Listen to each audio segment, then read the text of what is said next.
Hello and welcome to our next instalment of our Family Law Talks. Today I've got with me Adele Ballantyne from the Eleda Consultancy. Thank you for coming today. Pleasure. Adele is a relationship therapist who started her working life as a paediatric nurse, then working more in community work as a health visitor and a GP practice nurse. Since 2012, though, she's been working as a qualified psychotherapist and counsellor. And her work has brought her to focusing on separated and divorcing couples. And she's worked with family law practitioners across the industry to help them understand the emotional impact of divorce on the couple, their children, and the wider family. She's a member of Resolution, as am I, an organisation that focuses on resolving family disputes in a constructive way. And as part of her membership at Resolution, she's also the co-chair of the Parenting After Parting Committee. Through her work on co-parenting, she's also produced a very helpful booklet on parenting through separation, which we're going to link on our webpage. And she's also worked on the one couple, one lawyer model of divorce proceedings, which I'll get to talk to her about in a minute. So as I say, thank you, Adele, for speaking to me today. Pleasure. So first of all, how has your history as in the healthcare sector helped with your work that you do today? I think it's really been helpful because I've always worked with families as a paediatric nurse, children coming into the hospital. And, when you're in that environment, you're not only treating a child, you are treating a family. And so I suppose my interest has always been around families. And then, of course, going into health visiting, which is seeing families but in the community, so going into family homes and seeing how the dynamics are very different in family homes. So that was extremely helpful.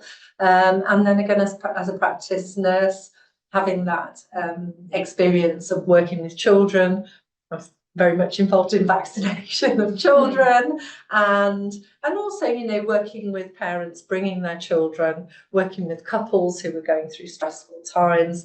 And I think just over the years, it has really been helpful because most of the work has been within a stressful environment for a family rather than a more relaxed one. Because even seeing new parents in their home, usually it's to visit a newborn. That might be extremely stressful because it might be their first child and it's new. So you're looking at not only the impact of that child, making their parents, they suddenly become parents, but looking at how that couple negotiate that new relationship whilst trying to keep some of their couplehood as well. Yeah, of course. So just for everybody listening or watching, what sort of help and support do you provide? Like, what's the main area of your expertise, and what support is out there that you can provide? So I work with individuals, couples and families. There are other strings to my bow too, but specifically for today I'll talk about that. And working where there are relationships that are stuck. Quite often people think relationship therapists or counsellors are fixers, and we're not fixers, we are unstickers. We help people when they get stuck in their relationships to move to a different place whilst understanding how they got to that place. And so I work with couples who want to build a better relationship. Maybe it's been good and now they're having sticky points. So if you can come and see somebody like me, sometimes we can get through those to make the relationship better. I call that growing a new relationship, one that works well. Sometimes couples come when they're not sure whether it's over or not. So the work can be around, is it over? What makes you think it's over? Would anything need to change in order that it doesn't end, or is this the end of the road? And really it's about helping them to understand again, what's gone wrong, why they are where they are, and then what they want to do about it. If they then choose to end that relationship, then there are some therapists who would then stop working with that couple because they feel that that's the end of their remit. So now there are starting to be more of us who will help those clients to begin the next chapter, which, if they have children, is one of co-parenting. But of course, what they have to do is manage the two. I always talk about two journeys, because you're managing a relationship breakdown, which is about two adults who've had an intimate relationship together and created children. That's breaking down. So that's full of, as you know, heartache, emotional roller coaster, conflict, but also they have to begin a second journey if they have children, where they are starting to co-parent. Maybe they have two homes and the children have to go between those homes. So how do they manage that? One relationship requires trust and good communication and wanting what's best for the children. The other relationship is about can't stand each other, never want to see you again. So it's managing the difference. Yeah. It was one of what I was going to talk about earlier, but as we've started talking about co-parenting, it was going to be about that dichotomy of the divorcing couple who you might be advising them that, you need a lot of space from each other. If there was no children involved, you'd be saying, that's it, you never have to see each other again. Exactly. The most important thing right now is you and you taking time for yourself, but then having that added layer of co-parenting on it and how difficult that can be. What sort of methods for co-parenting do you recommend regularly? Like, what are your main, if they came to you and they said, I have no idea how I'm going to sort this out, or how would you approach that couple? I think, firstly, we need to understand how that family works. I have a mantra that says, just because you have separated, the only thing that has changed is you're no longer a couple. You are still a family, and your children still need from you everything that they've always needed. So how do we get there? How do we get to that point where you can bring up your children, make choices, choose schools, be responsible for them, and get them through? Because the research shows us that it's not divorce that harms children, it's parental conflict. So as long as the children can see both parents when it's safe to do so, have a relationship with both parents, which will be different. A child's relationship with a female caregiver can be very different from that of a male caregiver. And sometimes that's what makes the richness in a child's life. If you're a same-sex couple, obviously you're going to parent differently, you're going to think about how to do this differently. That doesn't matter as long as the children know what's okay and what's not okay, and that you're both together on what's right for them. So we'd sit down, I'd learn about the family and what things were like when it was okay. And then we'd look at how are things going to be different now. So sometimes a really useful exercise when they're learning about how to manage children is to write a timetable of how it used to be. And then think, okay, well, now you're both living in different homes. How's this going to look? Because often parents will come and say, I want 50-50. Well, it may be that in their previous relationship, it's never been 50-50. Now, sometimes that can be because the parent won't allow it. And sometimes it's because that's how life has worked out. One parent is maybe the main breadwinner or is away a lot with work. And the other parent is the parent who does most of the parenting. So it's about trying to understand that so that we can realistically talk to parents and say, can you do 50-50? What's your job like? Are you flexible? Because we need to be flexible. It doesn't mean to say you can't have children in nursery or have an au pair or a nanny or a relative helping. Of course, we all rely on that. But this is about the majority of the time. What is the realistic way to do this?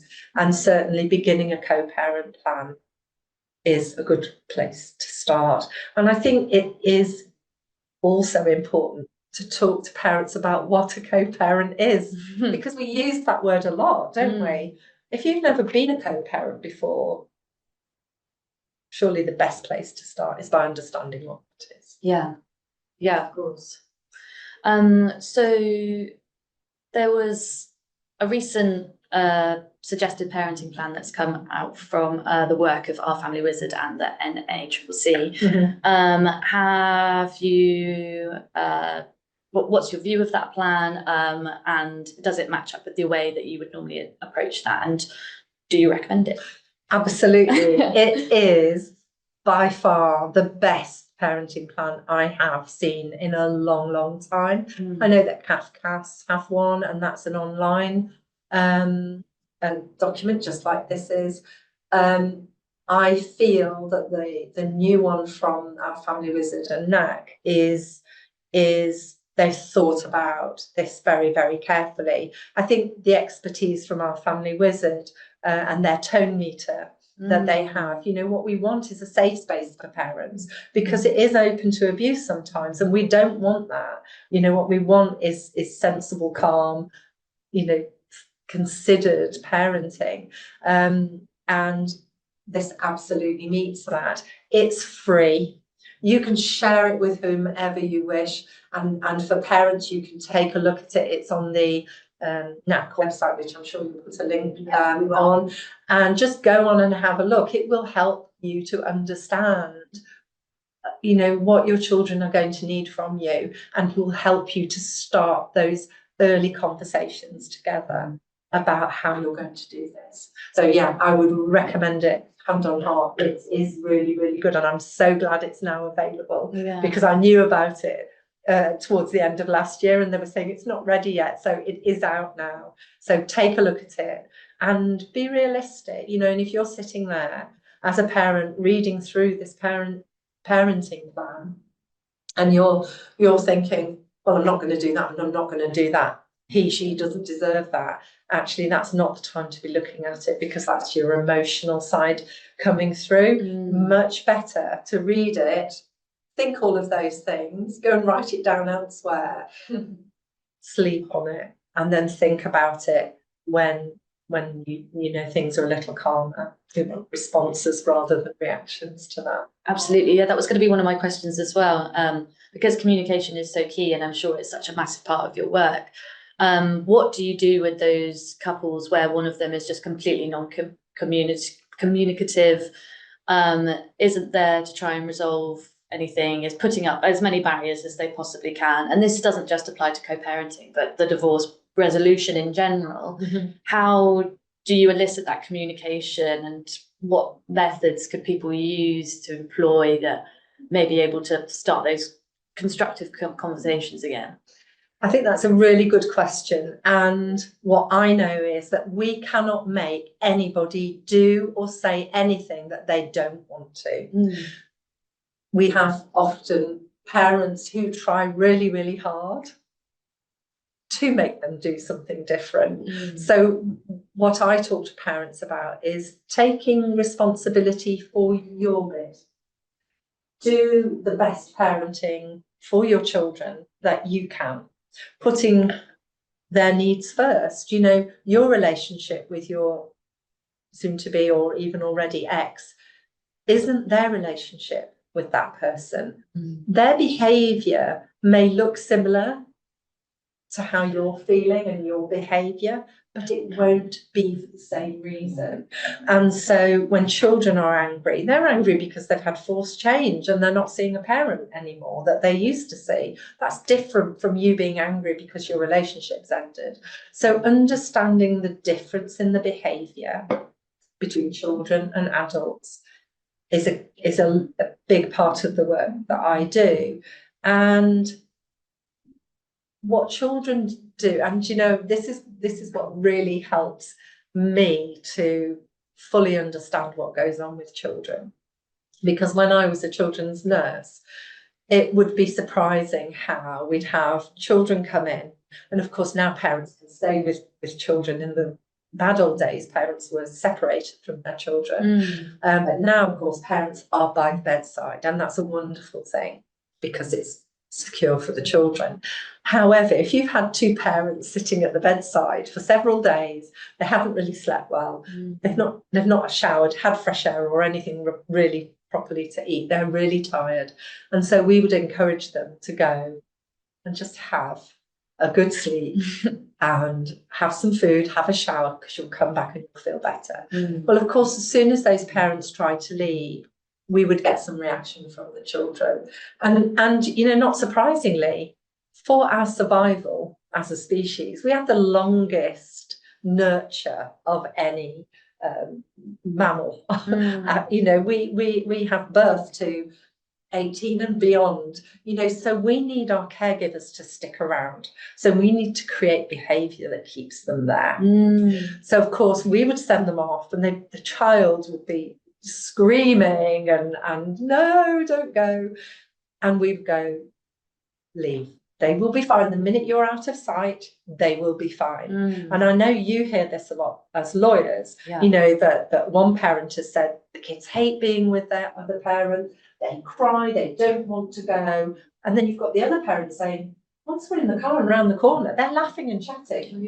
That's what they do. And these children in hospital would be the same. They'd cry for a few minutes, but were easily distracted and would then be fully engrossed in a game. And of course, as soon as they caught sight of that parent coming back, the tears would turn on. Because they need that parent to be around. So that's what children do when they feel they haven't got a parent's permission to be with another parent. They will shift their behaviour. And so one easy thing that parents can agree on together, and it really is a good thing for children when it's safe, is to say to each other, seeing us as parents is a non-negotiable for our children. So how can we enable that? We will enable it by making sure we've not started a film 5 minutes before you're due to go and pick them up. We're going to be positive about the experience, because they're going to moan and test you out. It's boring at mum's. Okay, well, it might be boring, but you've still got to go because she's your mum and she loves you. Chances are it's not boring at mum's. Chances are they're going to have a great time. So I think it's about, you know, starting those conversations from a place of we can't change somebody. So let's look at what we can do. Let's be the best parent that we can be, because quite often our behaviour in front of that more obstructive parent can over time cause a shift. So if you're always giving your Oscar performance at handover for your children, and that's who you're doing it for, you're showing them this is what mums or dads do, this is how we behave towards members of the opposite sex who are mums or dads. So if you even if you can't stand them, you say hello, you say, I've got their stuff, go on kids, have a great time, see you when you come back. Even if you have a parent who wants to pick a fight or doesn't speak back to you, well, that's their responsibility. What are they teaching their children? You know, and those children will remember. I have children saying to me all the time, mum's never said anything bad about dad, or vice versa. And yet the other parent does it all the time. Parents, you know, kids aren't stupid. They're going to work you out. So be the best parent that you can be and promote that other relationship as much as you can. Facilitate it, enable it as much as you can. When it's safe to do so. Yeah, absolutely. I think it's about understanding those behaviours and maybe not like vilifying them, as you say, like those, you know, crying just before they're leaving and not using that as an excuse to beat the other person up with, just understanding that that's something that the child might do and it's not because of any Who are they crying for? You know, that's what I will say to parents. Who is the behaviour for? Because they're not with the other parent just yet. They're only with you. Who is the behaviour for? Exactly. You know? And so I think, you know, speaking in a way that helps parents to understand the behaviour of their children. And that's why we included it in the guide, you know, because children of different ages react in different ways and parents need to know that. It's a really important message. Just, I think it's one of those things, just controlling all the things that you can control and accepting the things that you can't. It's a really important message in a co-parenting relationship, definitely. So just going back to, you know, the divorcing couple, potentially there's no children there, or maybe you're just focusing on the couple themselves that are divorcing. So some people call divorce sort of living grief, and they they see it as, that you're going through the stages of grief. Is that your experience as well? Do you see that very often in the couples that you see? All the time. What I know as a psychotherapist is that when we experience or go through change, we go through, to a greater or lesser extent, loss. So if I can give you an example, if you're rushing out to go to work in the morning and you've lost your car keys, so the first thing is shock. Oh no, where are my keys? Where am I going? Oh, what have I done with my keys? Then it's anger. Oh, has somebody moved my keys? Where are my keys? Yeah. And if you live alone, you get angry with yourself. Why didn't I hang them on the hook? And then we move to bargaining. Oh, next time, if only I put them on the hook. If only I put them on the hook, I wouldn't have lost them. Does it sound familiar? Yeah. And then we get to depression. Oh, I'm going to have to buy new car keys. That's going to cost me a lot of money. What am I going to do?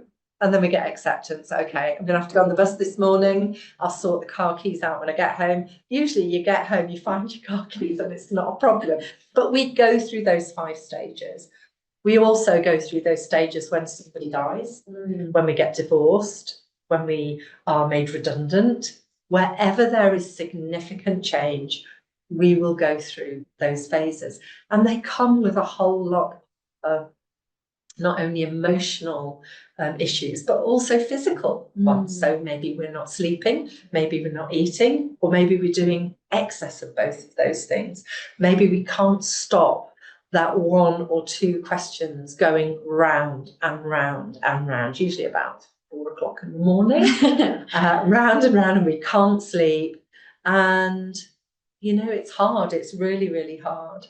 So making sure, as a parent and as an individual, as a person who is going through this relationship breakdown, having the right support team around you is essential. You want people around you who are not going to fuel the flames. You're going to want people who can be empathetic, who can just sit and listen to you expressing all of this, because at some point, you're going to be moving on from these emotions. But for now, we have to sit in it because that's how we process it. That's how we process grief. If we pack it away in a little box and pretend it's not hurting us, then actually it will come back to bite you at some point. And I think also for our children, we need to be able to show them that it's okay to be sad about this, because this is a big event. This is life-changing for them. Some parents try and make it okay. Yeah, Dad and I, Mum and I, we get on really well now. And you may do, and that's really good if you can. But don't underestimate the importance and the bigness for your children of these feelings. Yeah, I think, definitely not trying to diminish it and put your own feeling about the split into someone else and implying that that's how the child should feel about it as well. Absolutely. So just to pick up on a point that you were saying there as well about having, people around you that you can trust, that you can get advice from, that you can speak to. There's been a big focus recently in family law for family law practitioners of the joined up approach. You've probably heard about it thrown around quite a lot. So do you want to explain what the joined up approach is and how you think we as lawyers and relationship therapists and potentially other people can work together to help a divorcing person or couple through their change? There's that lovely phrase, isn't there? That statement that it takes a village. And I truly believe that family law, people going through divorce and separation, it's like no other area of law.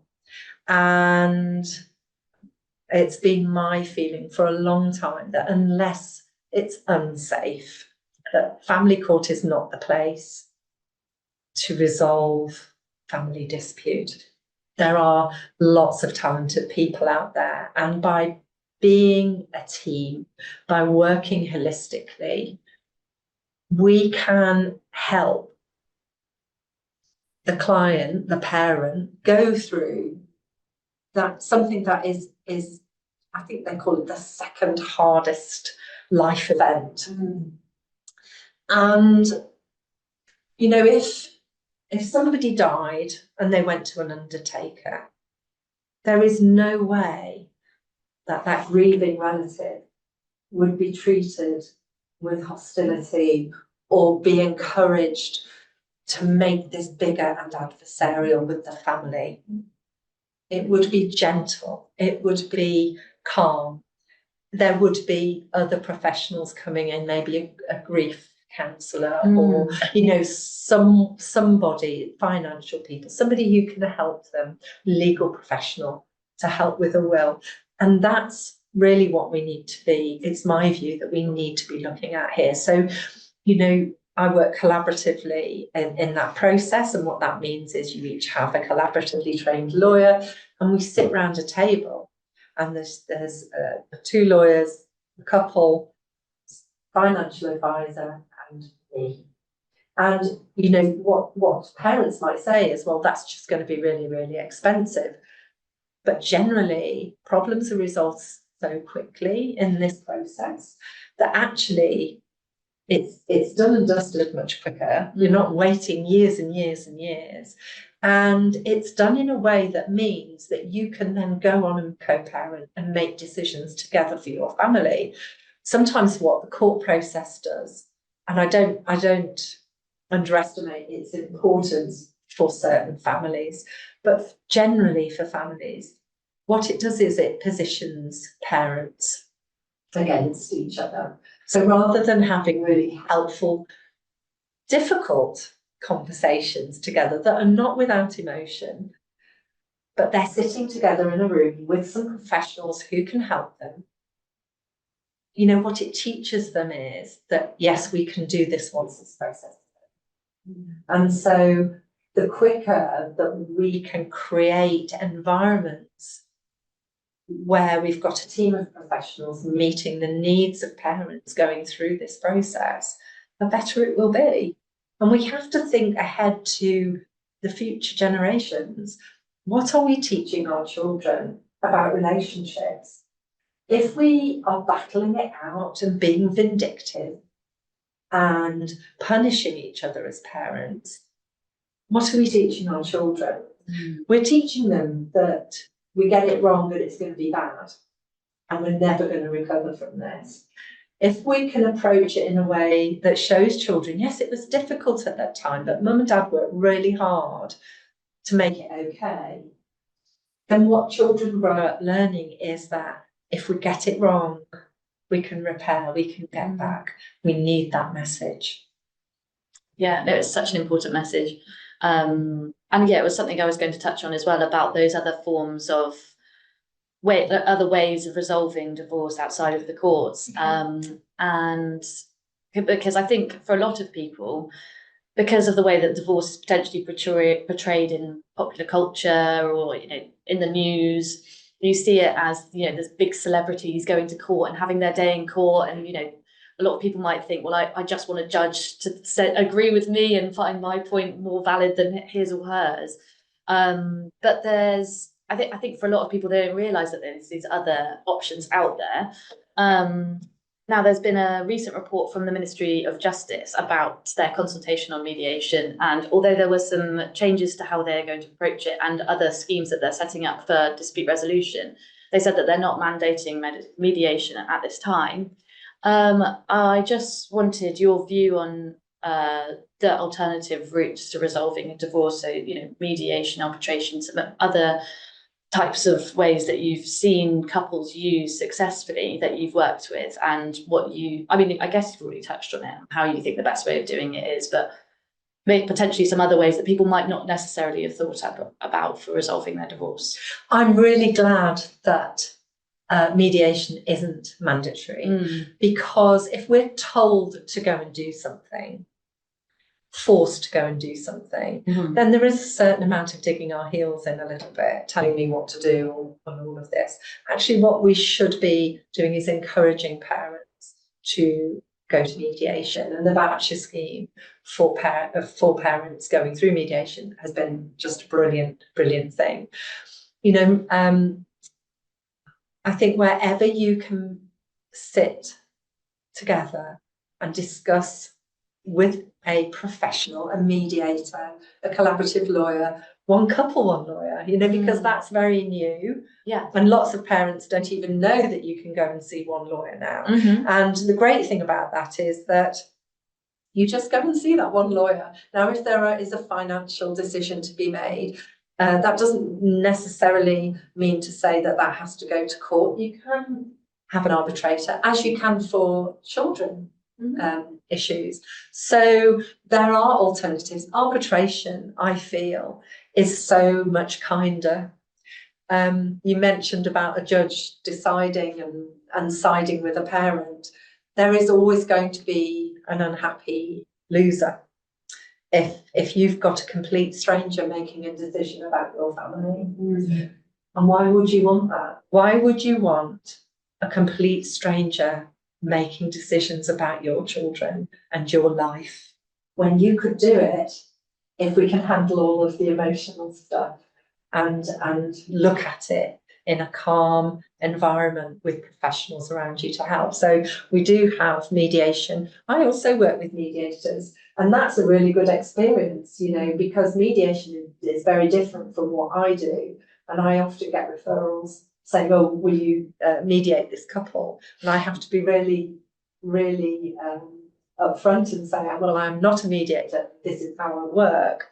But I do work with mediators, and boy, it's just such a fabulous experience, because quite often in a debrief afterwards, a mediator will be saying to me, oh, Adele, I would have never thought about that. I would have never asked that question. And likewise, I will say, wow, that was handled so beautifully.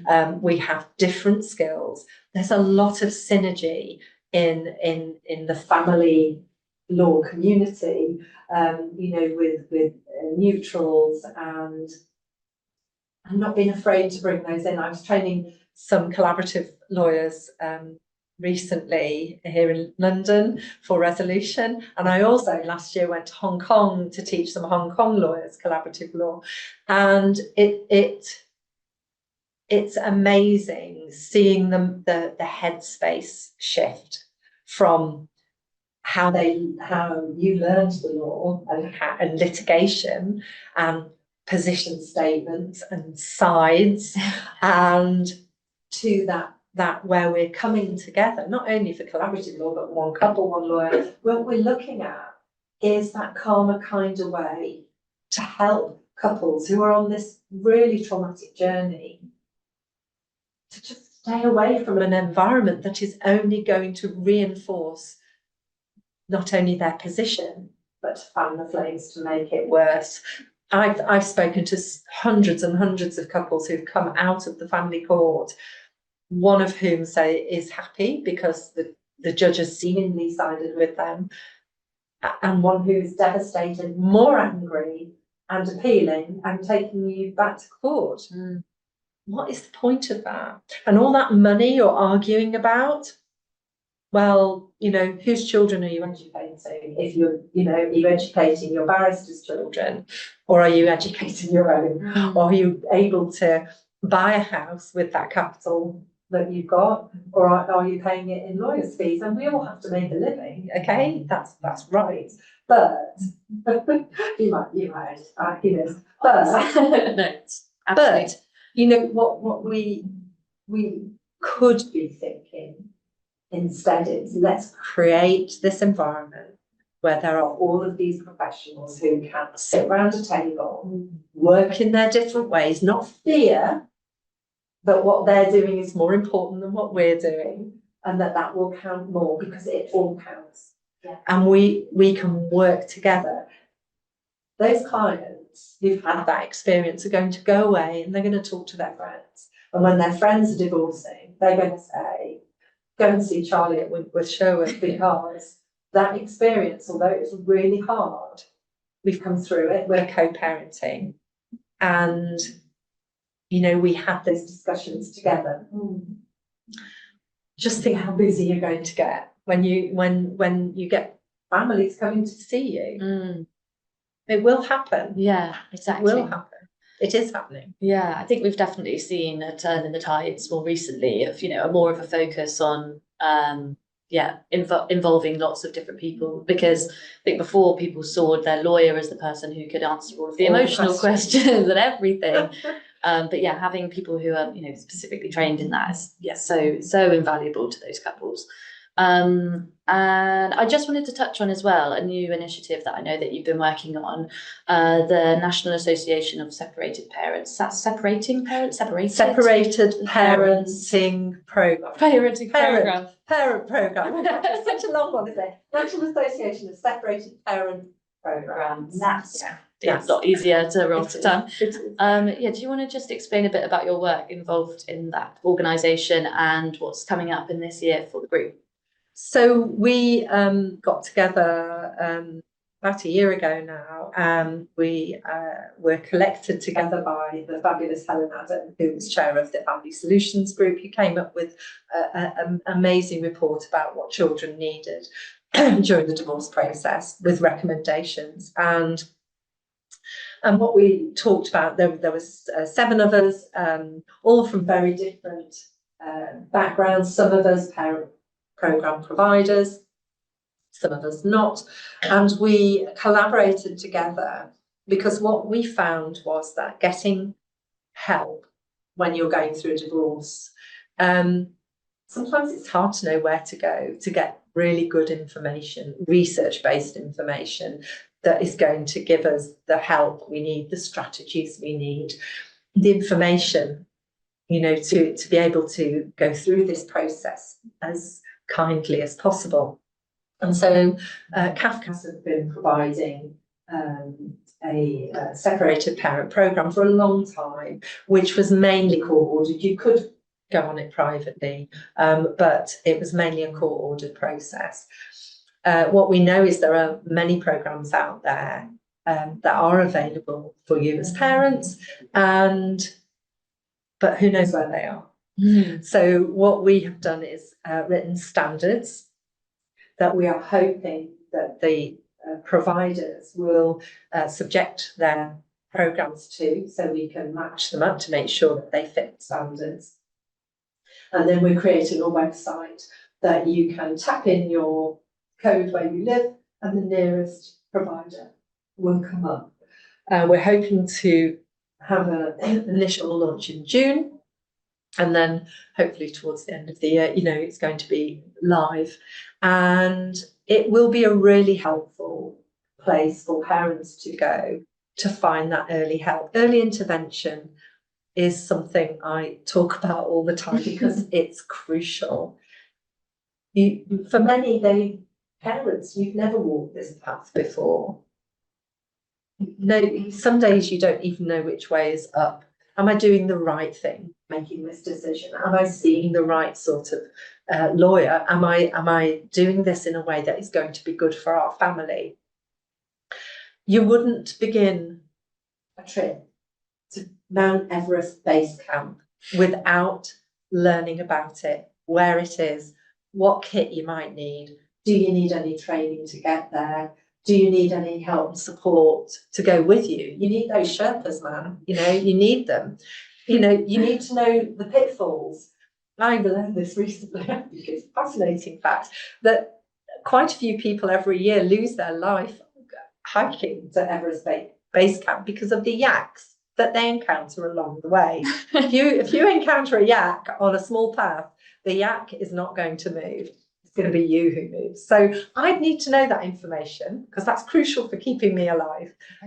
Similarly, this trip to Mount Everest Base Camp could be your divorce. You could see it in that same way. So what information, education, help, training, support, what do you need to get you to your base camp? So separated parent information programs, separated parenting plans, they are there to do that for you.